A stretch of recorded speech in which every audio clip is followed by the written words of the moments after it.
Joining us now is the Deputy Leader of the Federal Liberal Party, Ted O'Brien. Ted O'Brien, good morning to you. Good morning to you, Graham. Are you surprised that the government has decided that the bill relief is ending? Graham, I'm not surprised. I mean, ultimately, the Albanese government's run out of money is the truth of it. They keep taxing people more. Debt's going to hit $1 trillion shortly. And so I think just continuing to fork out money for everything they can just has become impossible. I think it's caught up with them now. What impact is that going to have on the struggling Australian?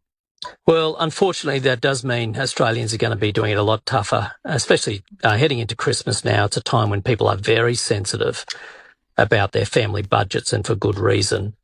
And now that the subsidies come off, everyday Australians are really going to cop the full brunt of a failed energy policy.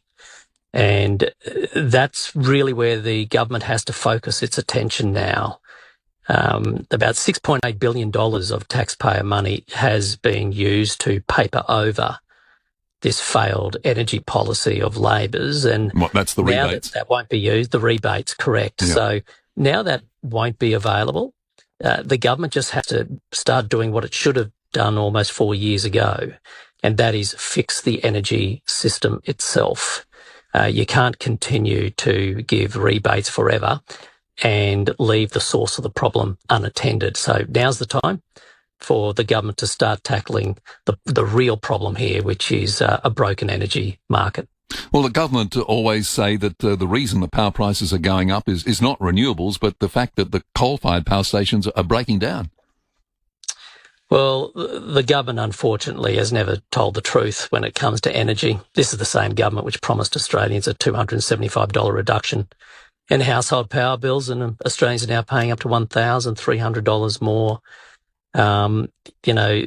When they have an energy plan for well over 90% of energy to be produced from large renewables, it just means prices will keep going up because those renewable projects get dispersed around the country. You have to build the most enormous transmission lines to connect them all up. And anyone at home, you get your electricity bill. If you have a look at it, you'll see that it's almost 50% of that bill is the network charge. In other words, the transmission lines.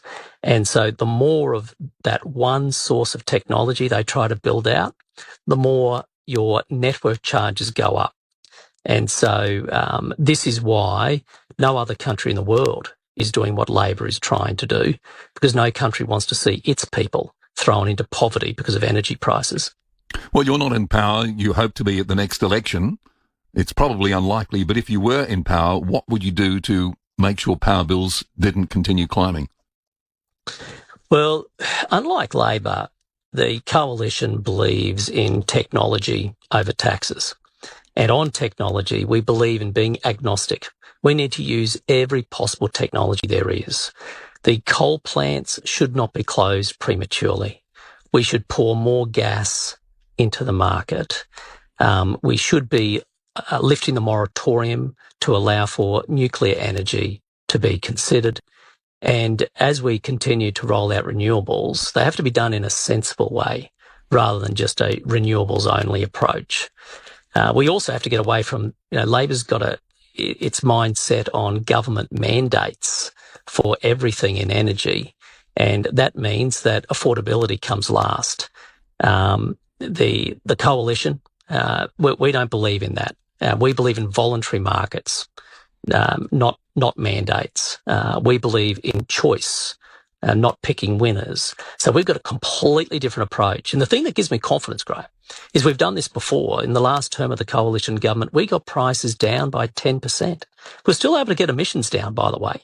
But there's nothing more important than affordability. We've done it before with this same approach. We can do it again, but you're right, we've got to win an election first. Do you see any future for coal-fired power stations? I certainly see a future for us maintaining what we have. And this is the problem. Labor is planning to close our coal plants prematurely. Now, a lot of those coal plants in the country are actually working well. And but if the owners are told you need to leave town and shut down, well, of course they won't be investing in maintenance. But what we have these huge, big assets right now in these coal plants. They've served the country well. They shouldn't be closed prematurely. We should use those assets as much as we can, and we need a system that allows that to happen, and that all comes back to the government. We know their quest for net zero. We know that they're hell bent on achieving that. But the hypocrisy doesn't escape too many people when they know that Australia has got to reduce our emissions, and yet we're still sending huge amounts of coal and gas offshore. What are your thoughts? I think that's right, which is why we should be using our own resources for Australia first, whether that's coal, whether that's gas, whether that's uranium for nuclear. And yes, we have great sunshine and wind, and that can be part of the mix too.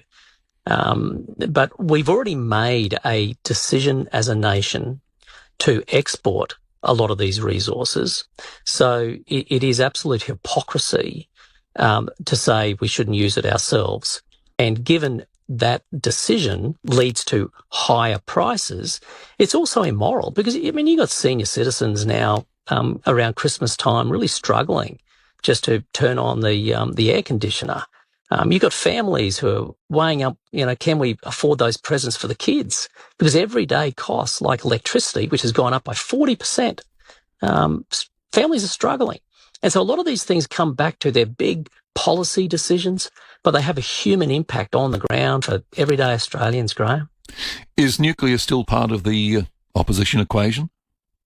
Yes, very much so. And we continue to learn the lessons from overseas that nuclear is an important part of the mix. It's not a silver bullet. It shouldn't be treated as such, especially when you see the big emerging technologies like artificial intelligence coming into play.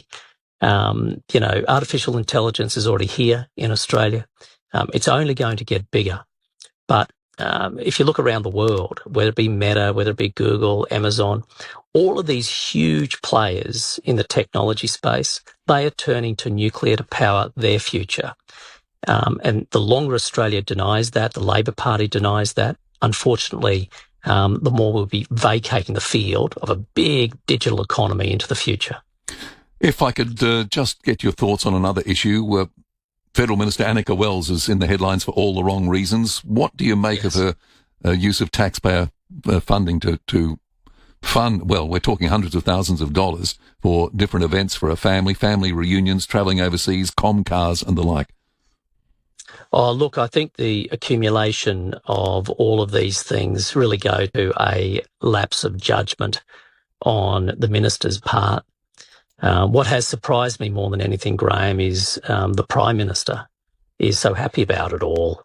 And so I think it also speaks to his judgment. I haven't heard any media outlet, I haven't heard anyone actually criticising the minister for, wanting to have family reunions and whatnot. That's all fair and reasonable. But the question is the enormous price tag it's come at. And some of the, how it's been used. And it hasn't passed the pub test, and in my view, nor should it. Would you like to see the travel entitlements tightened up? I would like to see probably greater transparency, and I think anyone who is a parliamentarian, and myself included, has to be prepared to answer any question about any of those expenses. Unfortunately, what typically happens is you have an incident like now where a minister has been caught out with just such high expenses that suddenly it becomes an issue. I think every parliamentarian has a duty. We're talking about taxpayer money here, to ensure they are very happy to be open, transparent, and justify their expenses. And democracy does the rest, I think, Graham. Ted O'Brien, I'd like to know your thoughts on, just in the last 24 hours, we have had a change of leadership in the South Australian Liberal Party. Ashton Hearn has taken over. Recently, Kelly Sloan took over the New South Wales Liberal Party. Victoria has a new female leader. Of course, Susan Lee is head of the Liberal Party nationally. Is that a move, a design move by the Liberal Party, or is it just the way things have evolved? Look, it's certainly not something that's been sort of orchestrated from high, if you like. But I do think the likes of Ashton, Kelly, Jess are going to do wonderful jobs in their respective jurisdictions. Each of their party rooms have made their own decisions. I think their predecessors all did wonderful jobs, mind you, and they served well. But I think there is really now fresh leadership in each of those states, and now's the time for the Liberal Party to shine.